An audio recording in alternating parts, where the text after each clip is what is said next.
Hundreds of people have been taking part in a pro-peace rally on the streets of Tel Aviv. The demonstrators are calling for an immediate end to the war in Gaza. It's been organized by Standing Together, a grassroots organization including Jewish and Palestinian Israeli citizens. Our correspondent, Sarah Khairat, is at the protest and asked Standing Together's co-director what they hoped to achieve. We're moving from one city in the other in Israel, Palestinian cities and Jewish cities in Israel and mixed cities, in this demand of us to end this war, to achieve a ceasefire agreement that will allow to bring back the hostages, the Israeli hostages from Gaza, and that will end the killing of innocent people in Gaza.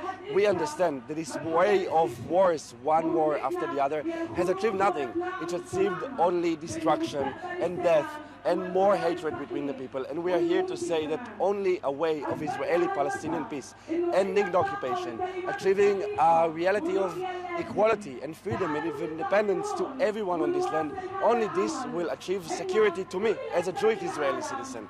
And we're here to say that we are combining our hands, Palestinian citizens of Israel and Jewish citizens of Israel, and only by working together we can build the power in our society to also change the society, to also build what is necessary to be a majority that demands peace here in Israel and Palestine.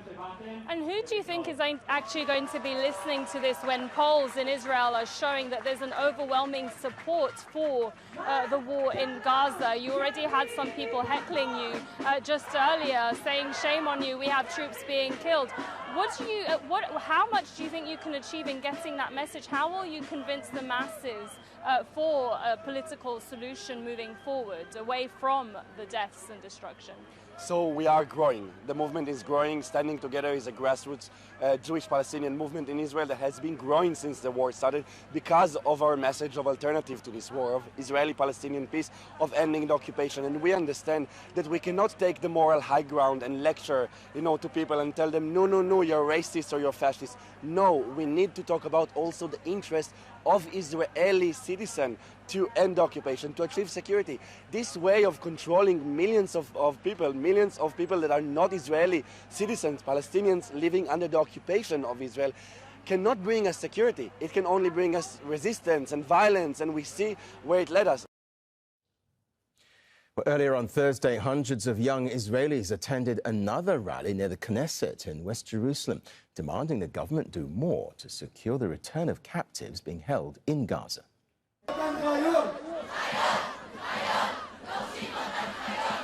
The protesters set out on a march from Tel Aviv on Sunday. Israel says that Hamas is still holding 129 captives taken on October the 7th. While all this is happening on the streets, Israel's war cabinet has been meeting. Hamda Salhout joins us now from occupied East Jerusalem. So, as we say, the cabinet is meeting. Do we know anything about the particular agenda for that meeting?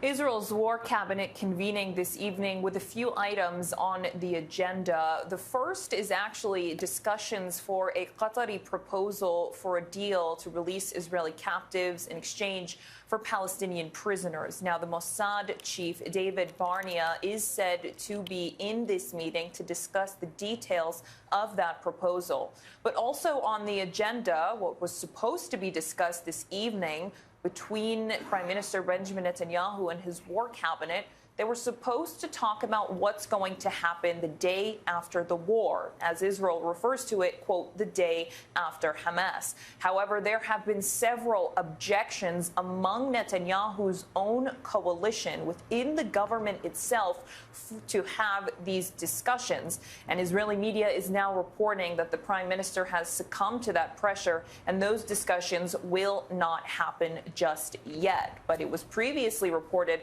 that these discussions were just supposed to be preliminary and no decisions were going to be made. There's been fierce opposition by members of the far right, specifically ultra-nationalists within Netanyahu's government like Bezalel Smotrich and Itamar Ben-Gvir, who have been against some of these policies that the war cabinet has been maintaining throughout this conflict.